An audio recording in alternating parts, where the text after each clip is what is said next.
Hello, welcome to Easy English. So today I'm on Brighton Beach and I want to find out how the people of Brighton met their best friend. Let's go. How did you meet your best friend? We bought a house off him. What?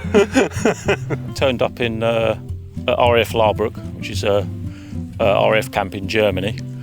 The fellow I was replacing was in the same room as my now best mate. Within about 20 minutes, they stripped me naked and tried to shave me nuts. So that's how we met. And that was it? That was it, yeah. Been friends ever since. I met them both at school. I met one, we went to the same school. He's in a class below me. He was my brother's best friend.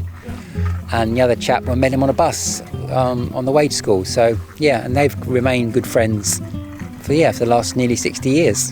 I met my best friend Sandy when she moved into my area.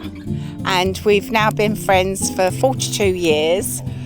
She's an amazing person, very likeable, very easy to get on with. Do you want to ask me some questions about her?